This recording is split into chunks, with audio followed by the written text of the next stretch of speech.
오늘 우리에게 주신 하나님 말씀은 사도행전 25장 1절에서 5절입니다. 신약성경 사도행전 25장 1절에서 5절 231페이지에 있습니다. 우리 함께 같이 읽겠습니다. 시작. 베스도가 부임한 지 3일 후에 가이사라에서 예루살렘으로 올라가니 대제사장들과 유대인 중 높은 사람들이 바울을 고소할세 베스도의 호의로 바울을 예루살렘으로 옮기기를 청하니 이는 길에 매복하였다가 그를 죽이고자 함이더라.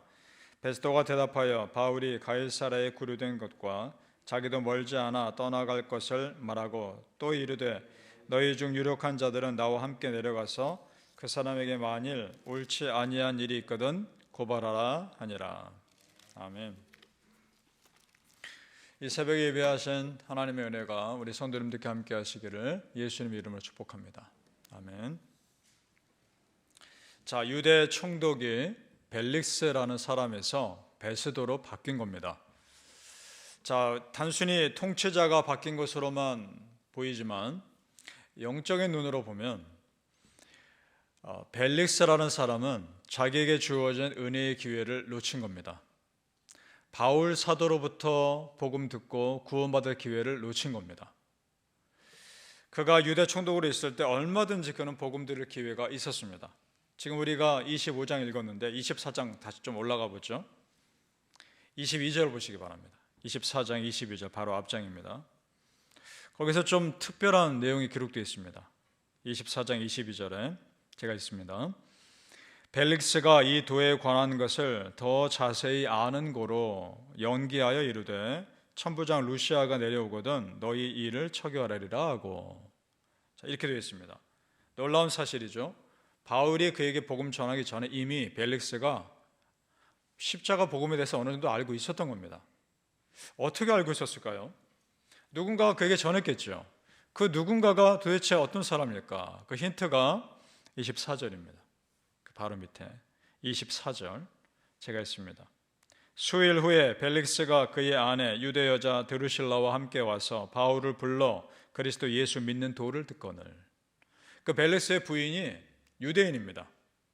아마도 자기 부인을 통해서 바울에 대해 듣지 않았을까라고 추측해 봅니다. 그러니까 부인과 함께 바울을 따로 불러다가 복음을 들었던 겁니다. 복음 들을 기회가 한 번 있었던 겁니다. 자, 그때 어떻게 반응하는지가 중요한 거 아닙니까? 25절은 같이 읽어보죠. 사도행전 24장 25절입니다. 시작.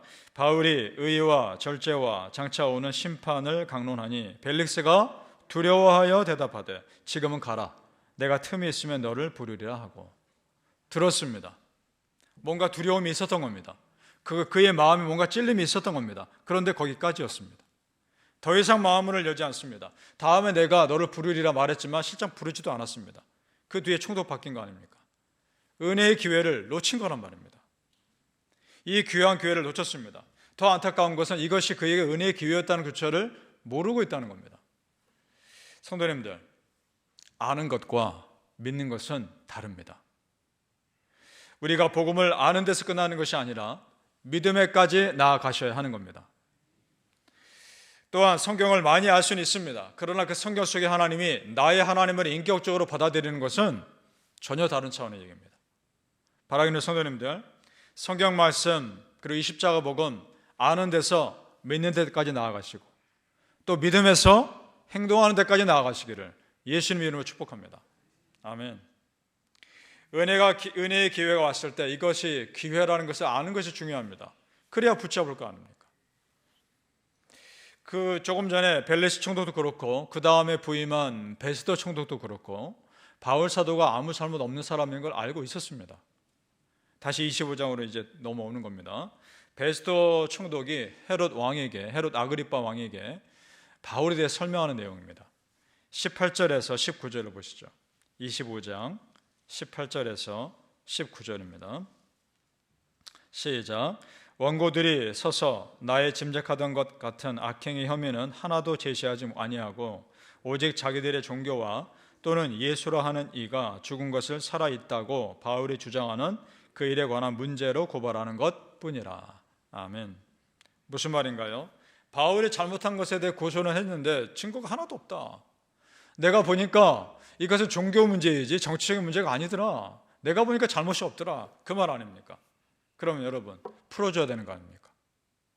바울이 잘못한 거 없으면 풀어줘야 맞는 거 아닙니까? 물론 바울이 로마 황제에게 가겠다고 말은 했지만 분명하게 잘못이 없으면 굳이 로마 황제까지 갈 필요 없는 겁니다. 로마 총독의 권한으로 충분히 풀어줄 수 있었습니다. 물론 그것 때문에 바울이 로마까지 안전하게 가지만 우리로 봤을 때는 좋은 일이지만 베스도라는 이 한 사람의 입장에서 봤을 땐 기회 놓친 겁니다. 바울을 통해서 복음 들을 기회를 놓친 거란 말입니다. 똑같습니다. 예수님 시대 그때 총독이 빌라도였죠. 빌라도가 예수님과 함께 있으면서 복음 들을 기회, 메시아를 바로 앞에 두고도 메시아인지 모르는 안타까움, 복음 들을 기회를 놓쳐버린 거 아닙니까? 십자가에 못 박으라, 그 사람들의 말에 눈치를 보며 예수님을 결국 죽음의 자리에 내어놓습니다. 그런데 그 아내가 꿈을 꾸지 않습니까? 이 사람 건들지 말라고. 빌라도에게 사인까지 줬습니다. 그런데 끝까지 죽음의 자리에 내놓죠. 그가 예수님을 통해서 구원받을 기회 놓친 겁니다. 바로 앞에 메시아를 붙잡지 못한 겁니다. 자, 우리 성도님들, 그걸 통해서 참 우리를 돌아봅니다. 우리가 예수 믿고 구원받아 지금 이 은혜의 자리에 있는 거 기적입니다. 우리는 은혜의 기회를 붙잡은 사람들인 겁니다. 믿으십니까? 마찬가지입니다. 앞으로도 여러분에게 수많은 은혜의 기회들이 올 텐데 그거를 꾸준한 기도를 통해서 캐치하시고 꼭 붙잡으시기를 예수님 이름으로 축복합니다. 아멘. 오늘 바울이 자신의 문제를 해결하는 모습 보면서 우리가 도전받을 게 있습니다. 정말 지혜롭구나. 참 크리스찬 지혜로워야 되겠구나. 그 도전을 받습니다. 베스도 총독이 바울에게 묻습니다. 너 예루살렘으로 다시 돌아갈 거냐? 돌아가면 문제가 뭐냐 하면 똑같은 문제가 또 반복되는 겁니다. 불필요한 논쟁과 불필요한 핍박을 계속 받아야 되는 겁니다. 그러지 않겠다. 바울이 대답합니다. 10절을 보시죠. 같이 읽어봅니다. 25장 10절 말씀. 시작. 바울이 이르되 내가 가이사의 재판자리 앞에 섰으니 마땅히 거기서 신문을 받을 것이라. 당신도 잘 아시는 바와 같이 내가 유대인들에게 불의한 행한 일이 없나이다. 아멘. 로마 황제 가이사 시저에게 가겠다는 거죠. 그러니까 황제에게 호소할 수 있는 법을 최대한 활용하고 있는 겁니다. 자, 이렇게 로마로 가는 것이 가장 안전하다는 것을 알기 때문인 것이고, 또 하나는 예루살렘 돌아가면 유대인들의 법정에서 또 반복되는 그런 불필요한 핍박을 받을 필요가 없다는 것을 알기 때문입니다. 빨리 하루라도 빨리 로마에 가서 자기가 무죄하다는 것을 밝히고 복음 전하고 싶었던 겁니다. 그 마음이 있었던 겁니다. 자, 보세요. 바울을 세상의 힘으로 누리려는 사람 앞에서 바울은 또 다른 세상의 힘으로 피해갑니다. 로마 총독보다 더 힘이 강한 로마 황제의 이름 빌려서 피해가지 않습니까? 이것이 지혜 아닙니까? 이 모습 보면서 제자들을 전도팀으로 파송했던 예수님의 모습 떠오릅니다. 예수님이 전도팀 파송하면서 이런 말씀하십니다. 마태복음 10장 16절에 보라 내가 너희를 보냄이 양을 이리 가운데 보냄과 같도다. 그러므로 너희는 뱀같이 지혜롭고 비둘기같이 순결하라. 아멘. 이 말씀하십니다. 뱀같이 지혜롭다. 신중하고 분별하라는 속담을 따온 말씀입니다. 뱀은 강교하기도 하지만 지혜롭고 신중한 동물로도 여겨져 있습니다. 그리고 자기가 위기에 처했을 때 아주 능숙하게 피해 나가는 그런 동물이죠. 무슨 말입니까? 너의 생명을 노리는 원수로부터 지혜롭게 피해라. 불필요한 핍박을 받지 말아라. 그 말입니다.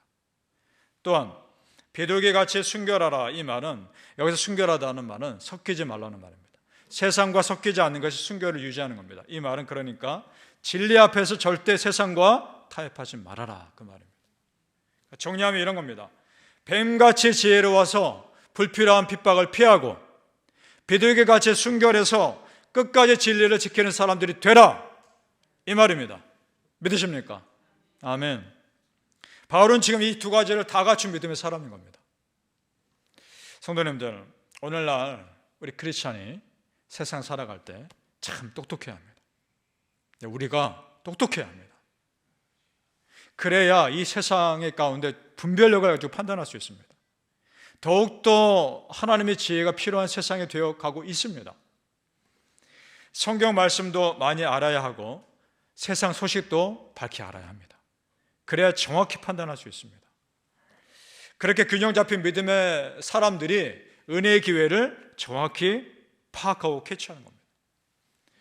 생각해 보세요. 바울이 황제에게 호소할 수 있는 이 법을 몰랐다면, 알았더라도 황제에게 호소하지 않았더라면 예루살렘으로 다시 가야 되는 겁니다. 가는 길에 죽었을지 모릅니다. 또 무사히 갔다 할지라도, 그곳에서 무죄를 밝혔다 할지라도 그 다음에 그의 생명이 어떻게 됐을지도 모릅니다. 지금 바울은 자기가 할 수 있는 정확한 모든 판단을 동원해서 최선을 결정한 겁니다. 따라 성도님들, 우리가 복음을 효과적으로 전하기 위해서라도 세상을 바르게 아셔야 합니다. 에베소서는 그래서 이런 말씀하셔요.